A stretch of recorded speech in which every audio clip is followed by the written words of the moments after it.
"I don't see a future with you," she said, after 8 months of me covering her bills and planning every trip. The words hit me like a system failure alert during a critical mission, completely unexpected despite all the warning signs I'd been ignoring. I just finished transferring another $600 to cover what Haley called her emergency spa day expenses when my phone buzzed with her latest crisis. Her gym membership had been declined again while I was organizing our upcoming mountain cabin weekend that, like everything else, I was fully funding. I'm Lucas, 29, aerospace engineer at a defense contractor. I design guidance systems for satellites, work that requires precision, attention to detail, and long-term planning.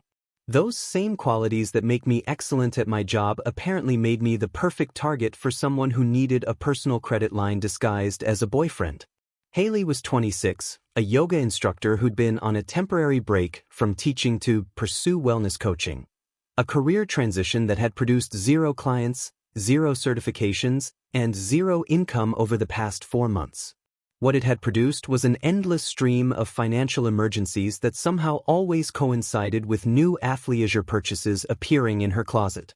The irony wasn't lost on me as we sat in that upscale bistro, another meal I was financing, while she explained how my structured approach to life was suffocating her free spirit.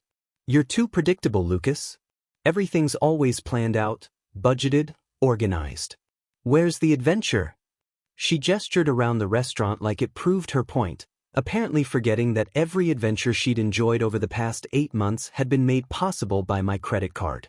The weekend trips to wine country, the concert tickets, the spontaneous beach house rental, all adventures that happened because I made them financially possible while she provided the inspiration and I provided everything else. "I need someone who matches my energy," she continued, stabbing her $18 quinoa bowl with unnecessary force. "Someone who understands that life is about experiences, not spreadsheets." The accusation stung because I'd been giving her exactly those experiences, funding every spontaneous moment she claimed to value while she contributed nothing but criticism of my methods. I'd covered her apartment rent when she was between clients, handled her car insurance when her temporary cash flow issues lasted months, and somehow became responsible for groceries, utilities, and entertainment expenses without any discussion of reciprocity or even gratitude. 8 months of this pattern, and I was finally seeing it clearly. I wasn't her boyfriend, I was her financial infrastructure. Every romantic gesture had been underwritten by my salary while she treated our relationship like a lifestyle subscription service, all benefits, no obligations. The mountain cabin weekend I'd booked for us? She'd already started planning what spa treatments she wanted me to add to the package. The promotion celebration dinner I'd suggested? She turned it into an opportunity to discuss how my salary increase could fund her Costa Rica wellness retreat research trip. "I think we want different things," Haley said, reaching across to squeeze my hand with the same gesture she used when requesting money transfers. But this time, instead of asking for another deposit into her lifestyle account, she was closing our relationship like it was a failed business venture. The cruelest part was her timing, delivering this news after I'd just demonstrated my commitment by solving her latest financial crisis, as if my reliability itself was somehow the problem. I realized then that I'd been funding my own rejection, bankrolling someone who viewed my stability as a convenience rather than a virtue, and supporting a person who mistook my generosity for obligation. Looking back at 8 months of financial records, the pattern was embarrassingly clear. I'd been operating as Haley's personal expense account while she treated our relationship like an all-inclusive resort where she never saw the bill. Every dinner out, every weekend activity, every grocery run when she stayed at my apartment became my automatic responsibility, not through discussion but through her assumption that my engineering salary existed to subsidize her lifestyle choices. She never reached for her wallet, never suggested splitting costs, never even acknowledged the disparity in our contributions beyond occasional comments about how generous I was, as if my covering everything was a charming personality quirk rather than a fundamental imbalance. The breaking point should have been my team lead promotion celebration at the aerospace company, a professional milestone that represented years of technical excellence and increased project responsibility. Instead of celebrating my achievement, Haley used the dinner as a platform to unveil her latest business venture, a wellness retreat planning company that would require my newly increased earnings for startup capital.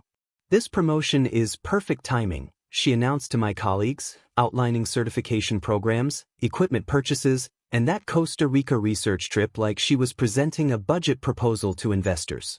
"Lucas's new salary gives us so much more flexibility for my wellness initiatives." My coworker Jennifer shot me a concerned look across the table as Haley detailed how our financial resources would fund her journey toward becoming a retreat facilitator. She dismissed my actual promotion as just technical work, something routine and predictable compared to her vision of guiding people through transformative wellness experiences.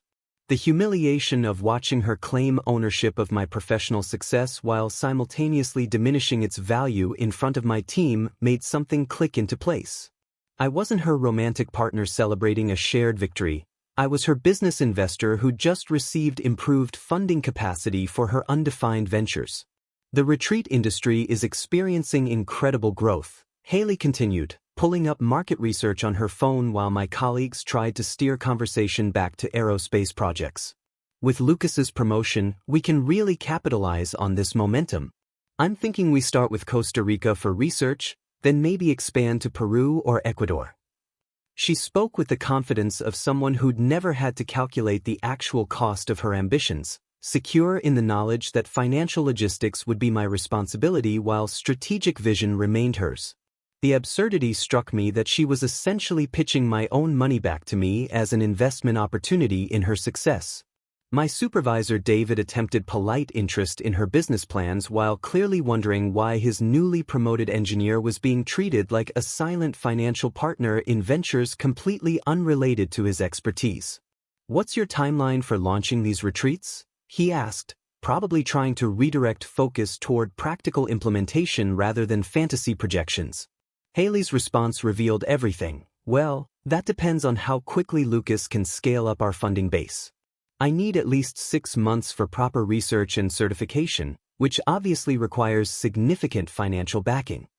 A funding base. As if she'd contributed anything beyond the initial concept while I provided all the actual resources necessary for execution. The drive home crystallized my situation with painful clarity. I'd achieved a significant career advancement that represented professional recognition and increased earning potential, but Haley's immediate response was calculating how my success enhanced her opportunities rather than acknowledging my personal accomplishment. She'd turned my celebration into her business presentation, my colleagues into her potential networking contacts, and my promotion into her financial windfall. I realized she viewed my professional growth not as something to celebrate together, but as an improvement to her personal funding source that would enable bigger and better lifestyle subsidies disguised as business investments. The financial audit I conducted that weekend revealed numbers that should have shocked me but somehow felt inevitable. Nearly $15,000 transferred over 8 months to cover what Haley euphemistically called shared lifestyle investments. Rent supplements when her yoga income disappeared, grocery expenses during her frequent stays at my apartment, entertainment costs for every dinner and activity we'd enjoyed together, plus those recurring, urgent, financial needs that mysteriously aligned with her discovering new athleisure brands or wellness products she absolutely required for her spiritual development. I documented every transaction with the same precision I applied to satellite guidance calculations, creating a spreadsheet that told the story of someone systematically draining my resources while contributing nothing measurable in return. Our final meeting happened at the smoothie bar where I'd been buying her daily $12 superfood drinks for months, funding her elaborate morning ritual of adaptogens and collagen peptides while she explained how conventional employment stifled her creative energy. "Lucas, I really appreciate everything you've done for me," she began, stirring her turmeric ginger blend like she was mixing a potion that would make this conversation less awkward. "But I need someone who elevates my spiritual journey, someone who supports my holistic vision without trying to structure everything into these rigid frameworks." The irony was suffocating. She was criticizing my structured approach while sitting in a venue I'd been structurally funding through months of automatic smoothie purchases. "I've been connecting with River," she continued, referring to the meditation instructor who lived in a converted van and taught workshops about releasing attachment to material possessions. He understands that authentic relationships transcend traditional boundaries and expectations. With him, I feel like I can explore deeper connections without all these financial pressures and obligations. The cognitive dissonance was remarkable. She'd created a fantasy where my paying for everything represented pressure rather than generosity, and where her contributing nothing constituted freedom rather than exploitation. River apparently offered spiritual enlightenment and freedom from material concerns, which sounded appealing until you realize someone still needed to fund basic necessities like food and shelter. I hope we can stay friends, Haley said, reaching across to touch my hand with the same gesture she'd used countless times when requesting money transfers. You're such a reliable safety net, Lucas. I'd hate to lose that security while I'm exploring these new directions in my personal growth. The phrase, safety net, crystallized everything.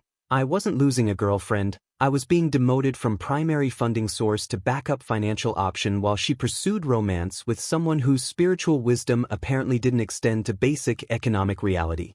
She genuinely expected to maintain the financial benefits of our relationship while exploring emotional connections elsewhere, as if love was compartmentalized and my wallet could remain available for emergencies regardless of where her heart wandered.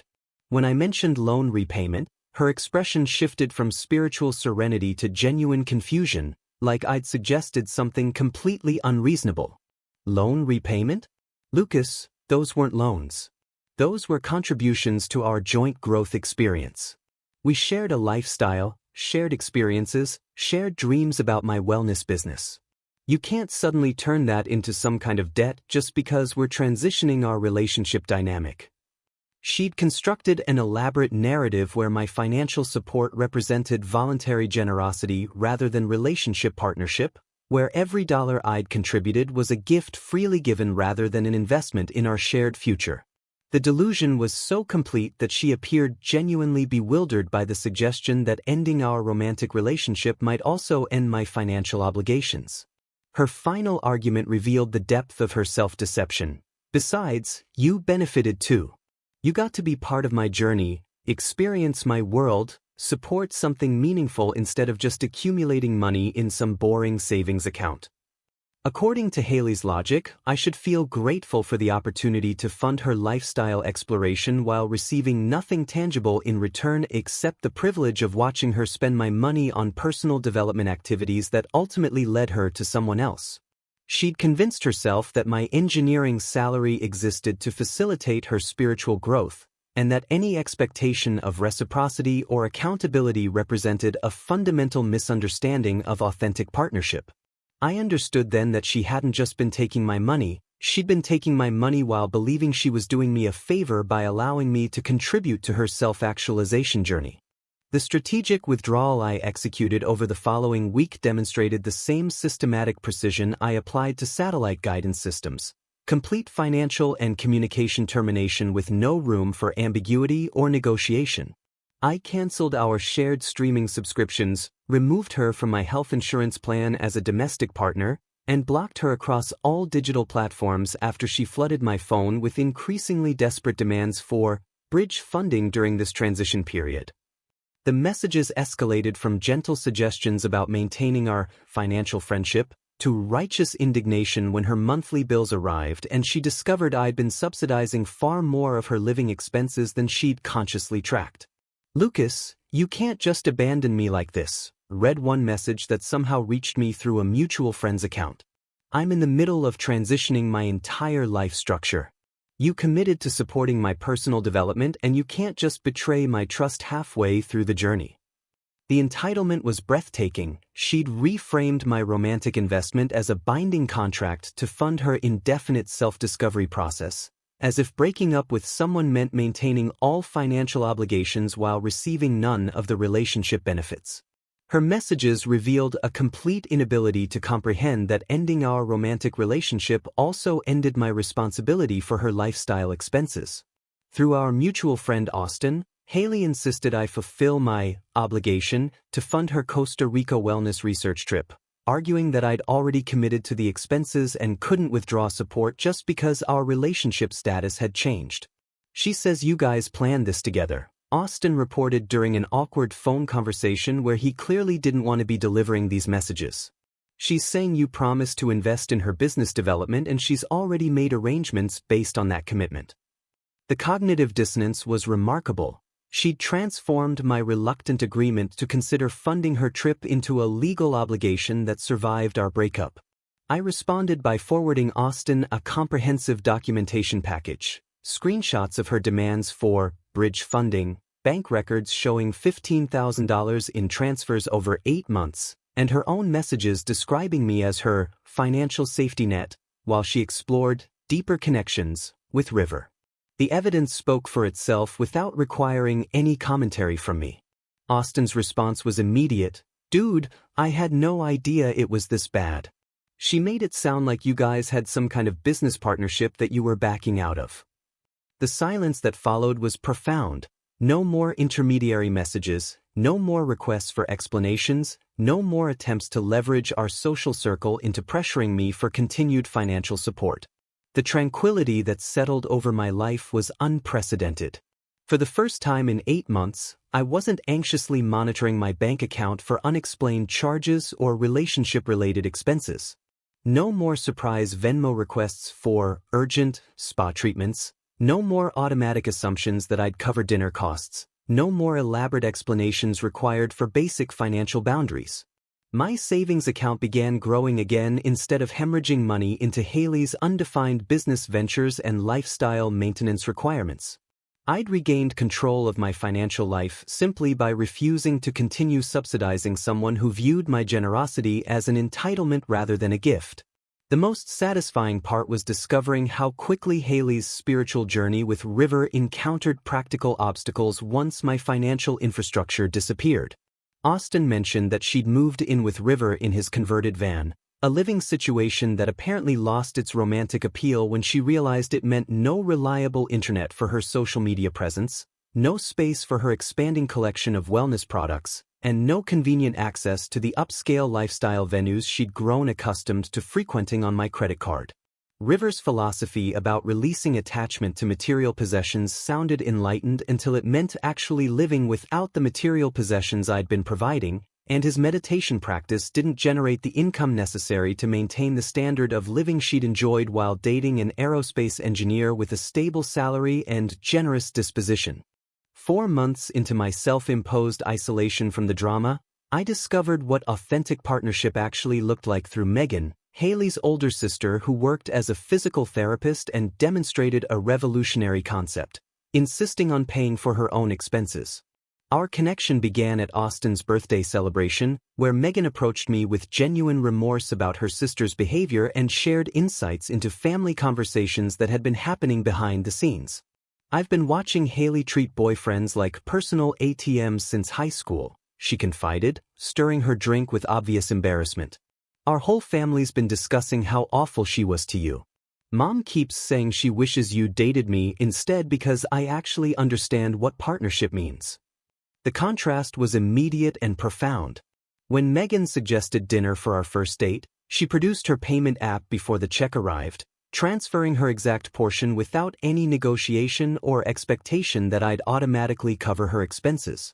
That simple gesture affected me more deeply than any grand romantic declaration ever could, someone actually contributing to shared costs instead of assuming my engineering salary existed to subsidize their lifestyle choices. I always pay my own way, she explained matter-of-factly when I expressed surprise. Equal partnership means equal responsibility. I can't understand people who expect others to fund their existence. Our conversations revealed the family dynamics I'd never understood while dating Haley. Megan shared screenshots of family text exchanges where their mother Linda expressed frustration with Haley's fiscal irresponsibility while mentioning how much she'd respected that wonderful Lucas who had his life together. Mom's been hoping you'd connect with me since January, Megan admitted with a laugh. She kept saying Haley didn't deserve someone who actually planned for the future and treated relationships seriously. The whole family could see she was using you. The validation was overwhelming. People had noticed the imbalance and recognized my value even when I'd started doubting it myself. Meanwhile, Haley's situation with River was deteriorating rapidly according to family updates. The converted van lifestyle had lost its charm when she discovered River expected equal financial contribution to their spiritual partnership, a concept that apparently hadn't occurred to her during the initial romantic phase of their connection. He actually asked her to pay half the gas money for their road trip, Megan reported with obvious amusement. She called Mom crying about how materialistic he was being. The irony was completely lost on her.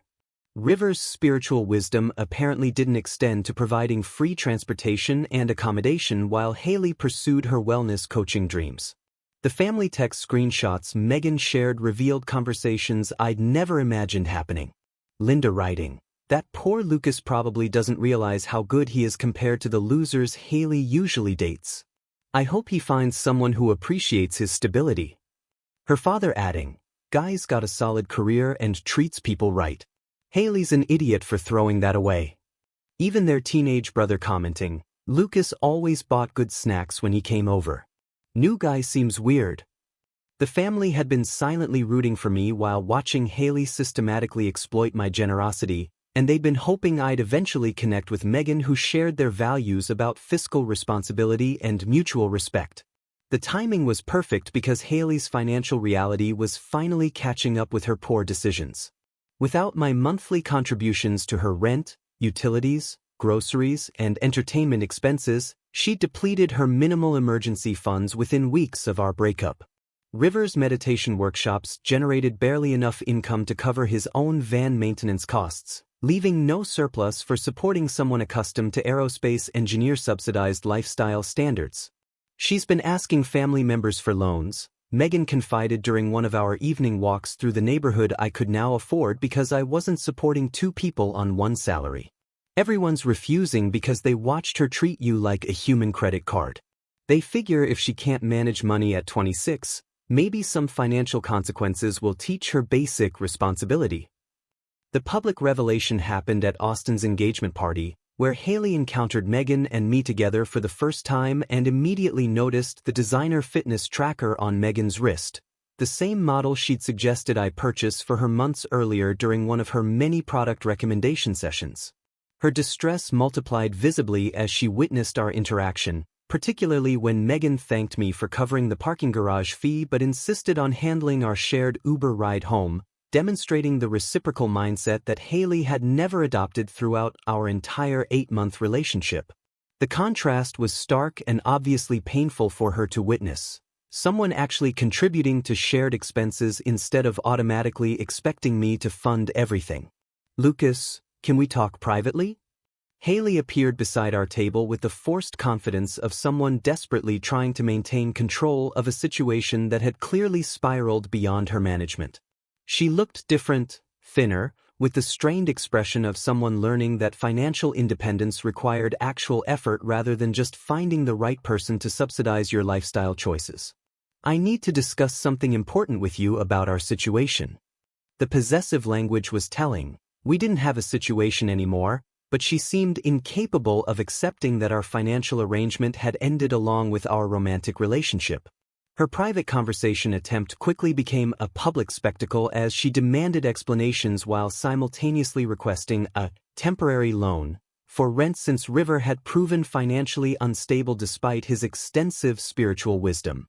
"I don't understand why you're being so cold," she said, gesturing toward Megan with obvious resentment.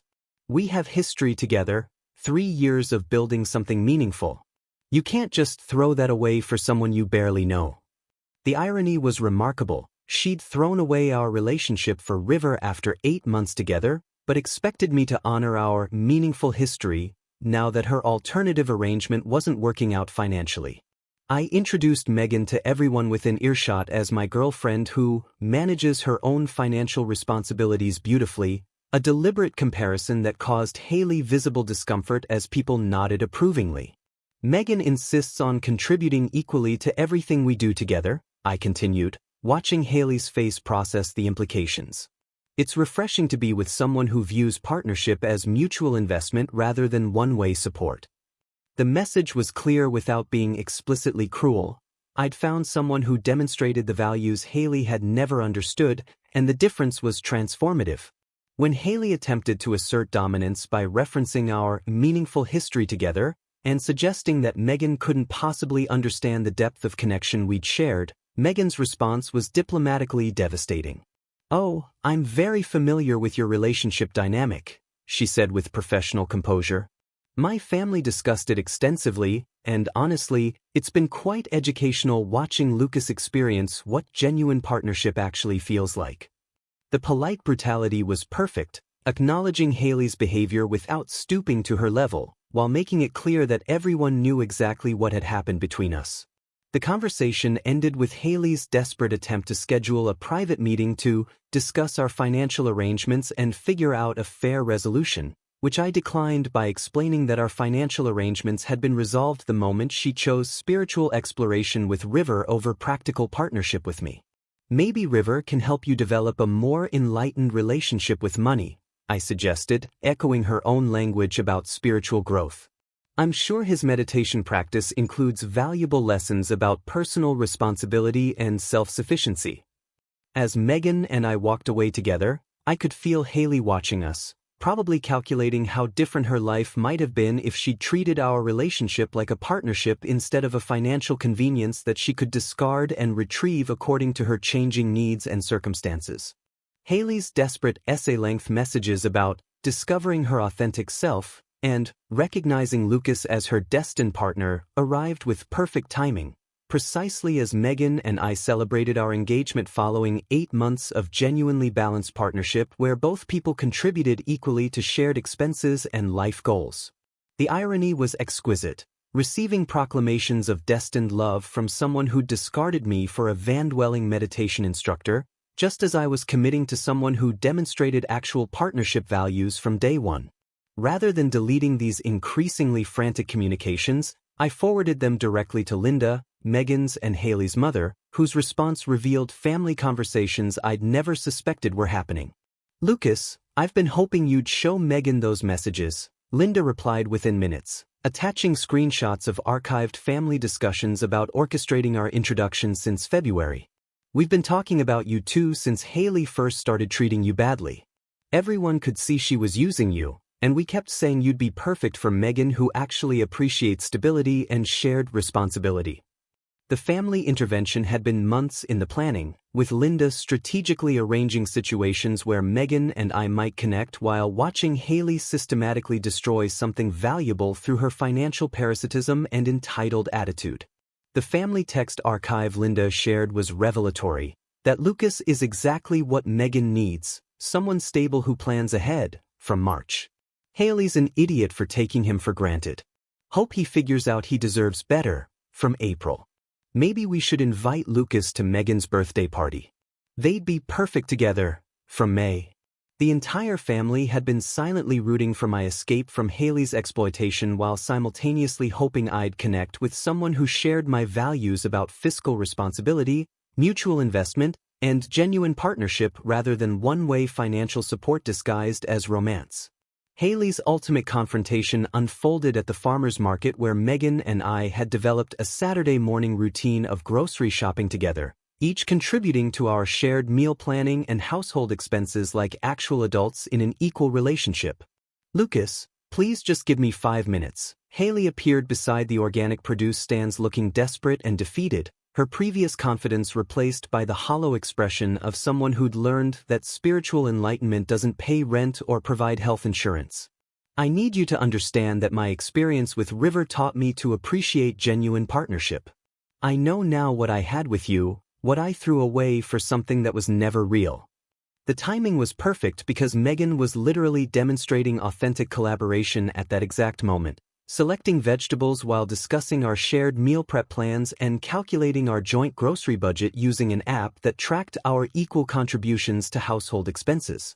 "River expected me to contribute financially to everything," Haley continued, apparently oblivious to the irony of criticizing someone for expecting financial equality while interrupting a conversation about mutual investment between two people who actually practiced it. "I realize now that you were the stable foundation I needed, the partner who understood how to build something lasting together." That's interesting perspective, I replied, indicating Megan, who was purchasing our shared groceries while I handled our joint gym membership renewal on my phone. Authentic collaboration in practice rather than one person funding everything while the other contributed nothing but criticism. But I think you're confusing stability with subsidy. Real partnership means both people contribute meaningfully, not one person funding the other's lifestyle exploration. As Haley experienced her emotional breakdown near the organic kale display, Megan and I continued our shopping together, our relationship founded on legitimate equality rather than financial exploitation, leaving Haley to confront the reality that treating romantic love like a one-way business arrangement where she invested nothing while demanding comprehensive benefits had cost her everything she'd claimed to value about genuine partnership and shared future building.